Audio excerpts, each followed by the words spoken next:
കേരള ബ്ലാസ്റ്റേഴ്സിനെ ആക്ച്വലി നമുക്ക് ടോട്ടൻഹാമായിട്ട് കമ്പയർ ചെയ്യാൻ പറ്റും. കാരണം ഈ പറഞ്ഞതുപോലെ ബ്ലാസ്റ്റേഴ്സ് എടുത്തോ ടോട്ടൻഹാം എടുത്തോ, ഇവർക്ക് രണ്ടുപേർക്കും ട്രോഫീസ് ഇല്ല, ഹിസ്റ്ററി ഇല്ല. ആകെപ്പാടുള്ളതെന്ന് പറഞ്ഞാൽ ലോയലായിട്ടുള്ള ഫാൻസ് ആണ്. ഇവർ എത്ര കളി തോറ്റാലും എത്ര ഡിസപ്പോയിന്റിംഗ് ആയിട്ട് പെർഫോം ചെയ്താലും ഇവരുടെ കളി കാണാനായിട്ട് എല്ലാ മാച്ചിനും സ്റ്റേഡിയം ഫില്ലാണ്, ഫാൻസ് വന്നിട്ടുണ്ട്. ഈ രണ്ട് ടീമും സൈനിങ്സ് നടത്തുന്നുണ്ട്, മാനേജർമാരെ മാറ്റുന്നുണ്ട്, റിസൾട്ട് ഇല്ല. ഇത്രയും സീസണിൽ കേരള ബ്ലാസ്റ്റേഴ്സ് 8-9 കോച്ചിനെ അപ്പോയിന്റ് ചെയ്തിട്ടുണ്ട്, മാറ്റിയിട്ടുണ്ട്. അതിന്റെ അകത്ത് നമ്മൾ പറയണ കേരള ബ്ലാസ്റ്റേഴ്സിന്റെ സക്സസ്ഫുൾ ആയിട്ടുള്ള കോച്ചുകൾ എന്ന് പറയുമ്പോൾ നമ്മൾ പറയുന്ന 3 പേര് ഡേവിഡ് ജെയിംസ്, കോപ്പല്, പിന്നെ ഇവാനാണ്. ഈ 3 കോച്ചസും സക്സസ്ഫുൾ നമ്മൾ എന്ത് റേഷ്യോയിലാണ് പറയുന്നത് എനിക്ക് മനസ്സിലാവണില്ല. കാരണം ഈ 3 പേര് നമുക്ക് ട്രോഫി നേടി തന്നിട്ടുണ്ട്. ഫൈനൽ എത്തിച്ച് എന്നും പറഞ്ഞാൽ സക്സസ്ഫുൾ നമുക്ക് പറയാൻ പറ്റുമോ?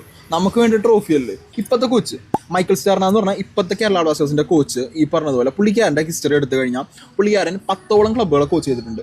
ഈ 10ഓളം ക്ലബ്ബുകളിൽ ഒരു ക്ലബ്ബിൽ പോലും മൈക്കിൾ സ്റ്റാർനക്ക് 50% അബോവ് വിൻ റേഷ്യോ ഇല്ല. ഒന്നും നേടിയിട്ടില്ല മാനേജർ കരിയറിൽ ഇതുവരെ. ഒരു